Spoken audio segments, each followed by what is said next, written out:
Okay, so I'm I'm on day one of 75 hard.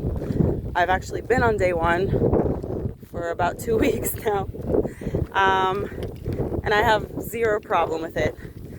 I just have a lot of stuff to share about it, interesting thoughts, insights, things I'm realizing as I'm going through this challenge. Last time I did this, I lasted 17 days, my first run through, and then I just collapsed. It made me realize that this time I need to be able to adopt the habits of completing the challenge in a more sustainable way, which is why I'm restarting every time. Because if I see that it's like that I haven't cracked it, that I haven't like solved that puzzle for like how am I doing this, while still getting enough sleep, and stuff like that. Like, how am I doing this without breaking myself? If I haven't cracked that, then I'm not going to do it, because I am really good at pushing through. I'm really good at heroic effort, and my challenge in this challenge isn't like completing one day at a time. Like, if I took this one day at a time, I could do the 75 hard challenge and like hospitalize myself at the end. I don't want to do that. I want it to be more harmonious. So that's the challenge, and I'm glad that I've been able to, say to myself, okay, we'll try again tomorrow, and without feeling like I disappointed myself, because I grow each time, and I have a new understanding each time about how I'm gonna be better next time. So that's kind of the first thing I realized about 75 hard, is like, last time I started it, I really wanted, it was like so important for me to be one of those freaks who completes it the first time around, because it's like a super exclusive club of freaks, and like, who doesn't want to be that? I did. Anyway, so I was really disappointed when that didn't happen, and it probably the thing that helped me push through for the 17 days, even though I was like, not doing it sustainably, is that like desire, that drive to belong to that exclusive club. It was very ego driven. Okay, so last time it was like really important for me to complete it in one go. This time it's different. This time, like, one of the main things I'm realizing is like, and my biggest advice to anyone starting 75 hard is like, plan for like 150 days. Plan for it to take 150 days, because you're gonna fuck up, and that's okay, because you're gonna learn from that. And if in advance you prepare yourself for having to do quite a few reps of trying, really trying, like trying as though you're doing it, not trying like, oh, I'll give it a try, not like a sissy try, like a good try, like a leaving nothing in your system try, but trying.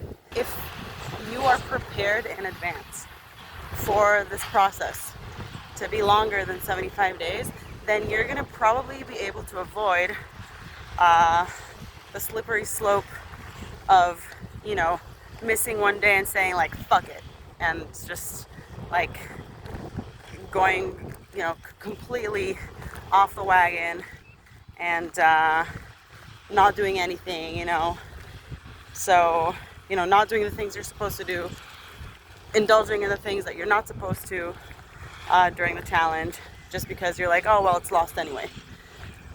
If you plan for it to take longer, then you don't feel that way. You realize that every stretch that you complete, even if you fail at some point, it has taught you something and has made you stronger. So that's like, I think that's it's like it sounds like an obvious lesson, but it's a really valuable one for me, and it's one that I didn't really like internalize until this time around. Is like the point of the challenge isn't actually to complete the 75 days. That's like a blip of accomplishment at the end, and the process of getting there is the actual value that we're getting out of it. So take it, because like it's amazing. Okay. The other thing is like other people's opinions. People are weird, you know?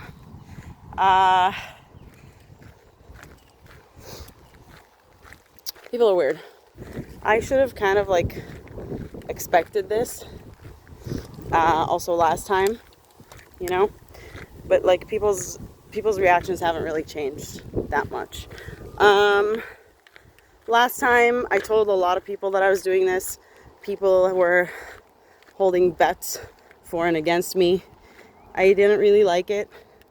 But I didn't let it, like, I kind of took it as like, okay, my, like, people who don't believe in me, I use it as fuel to motivate, and by like, I'll show all of you kind of energy.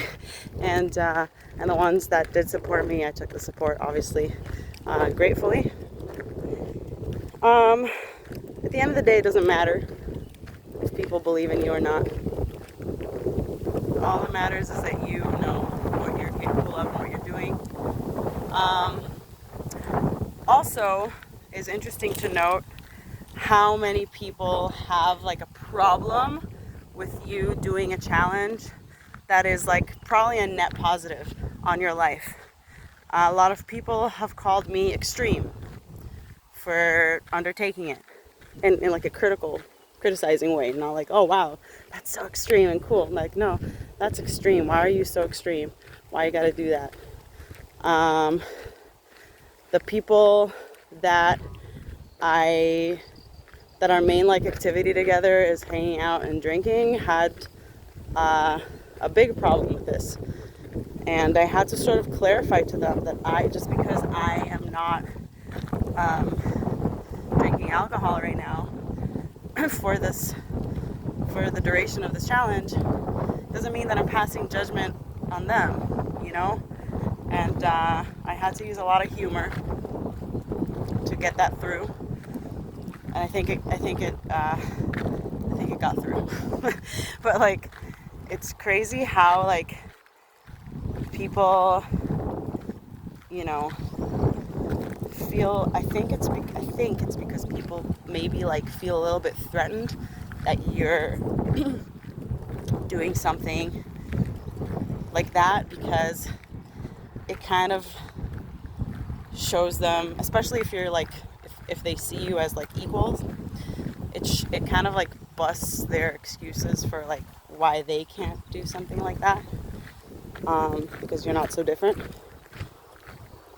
I don't know. Anyway, and then of course a ton of people telling me like my nutritional plan that I chose is not good, and the way that I work out is not good, and like that it all goes back to the too extreme.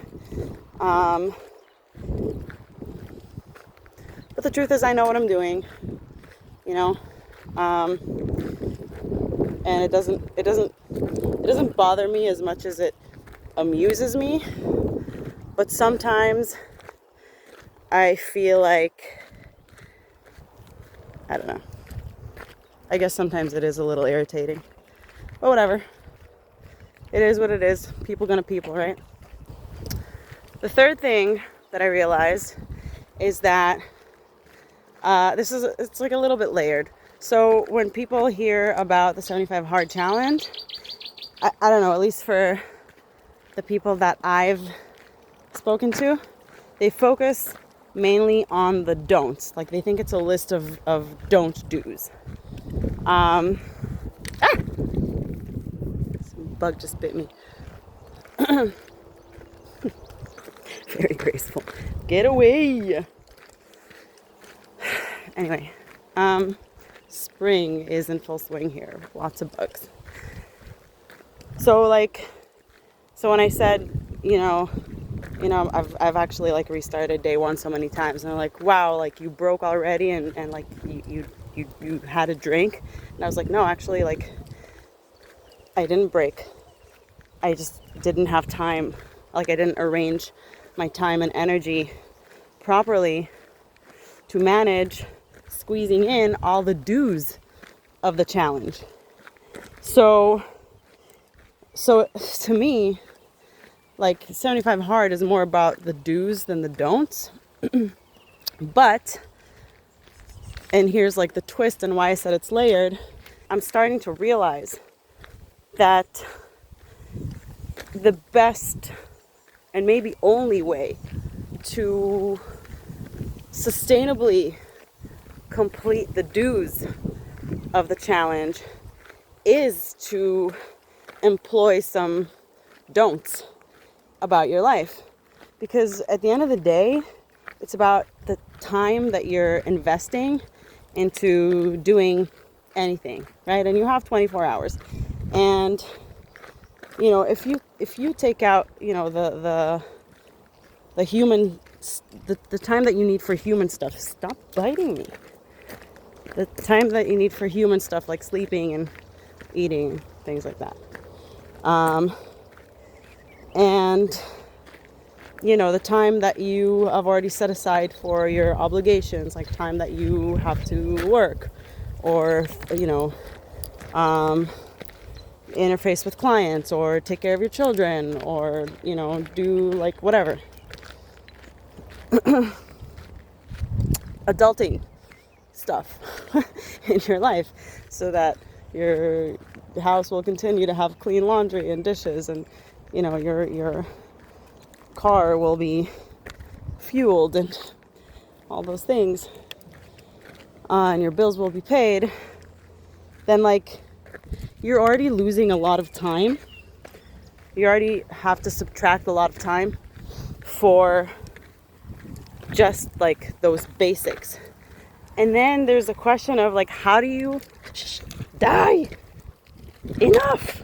Get away from me. It's this bug. It's like biting me on my leg. I don't like it. And it's been chasing me for like half a mile. Find somebody else. Just let it go. Anyway, it's like, how do you use up the rest of your time so that you ensure I'm going to squash you, and I'm not a violent person, but enough. Enough is enough. How do you use up the rest of your time so that you make sure that you have enough time in there for your dues? So like, okay, this is turning out to be a very entertaining video. Enough.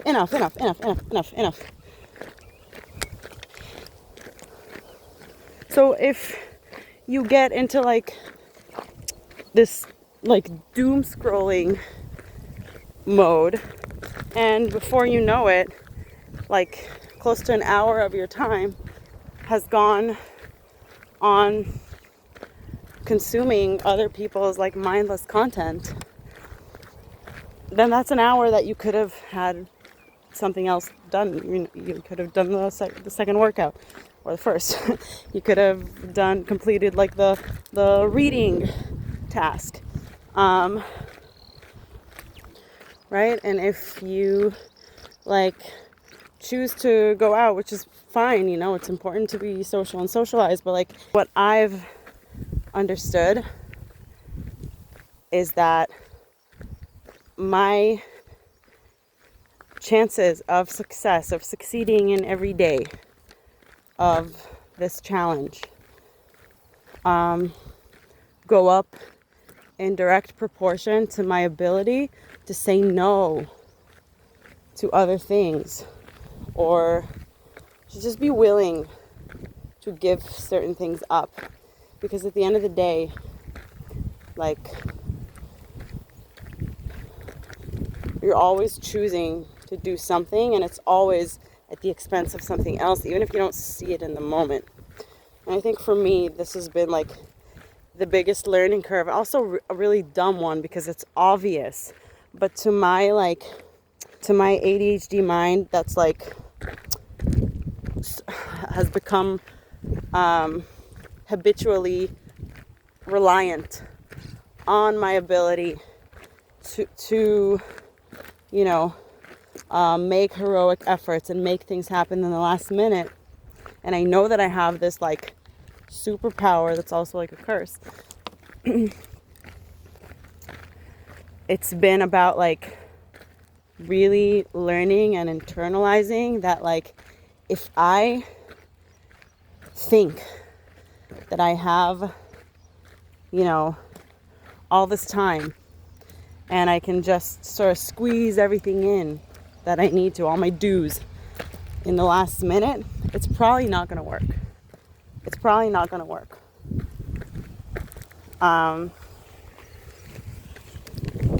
So and that kind of loops back to my first point, which is like my focus in this challenge is about sustainability. Because like 75 hard is hard, but it's not really that extreme. Like sticking to a nutritional plan is not that extreme. It's not. It's not. Just pick something you can stick with, you know? Doing 2 workouts a day, it's not that extreme. It's not. Like it's hard because most people, like, I don't know, it's hard for me because I'm not used to it. But I can get used to it. It's not like super extreme, you know? Drinking 4 liters of water, well, that's easy for me anyways. I drink like 5. Otherwise I can't fall asleep at night. What else is there? Reading. It's 10 pages. 10 pages. All this stuff is stuff that anyone can do. But to be able to do it consistently and as almost like a lifestyle is it takes like making some tough choices about how you choose to spend your time, organize your day, manage your energy, and that's where it's hard, but it's not extreme. You know, not drinking alcohol is not that extreme. There are whole communities of people who don't touch alcohol. And they live perfectly happy lives. So, you know.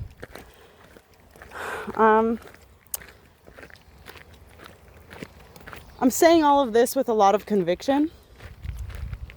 I also have enough humility to know that like I'm still on day 1, even though like I've done day 1 a lot of times, so I know a lot about day 1 by now. And anyway, I hope this was helpful. I hope this was interesting. If anybody else is doing the 75 hard challenge, I would love to connect because I think it's cool, and I think it's sort of like this kind of like unique journey that offers up these insights, and it'd be cool to share them together. If anybody's thinking about starting this challenge, I hope this gave you some food for thought about kind of what to expect, at least in the beginning. And for anybody who thinks I'm insane, thank you. I appreciate it.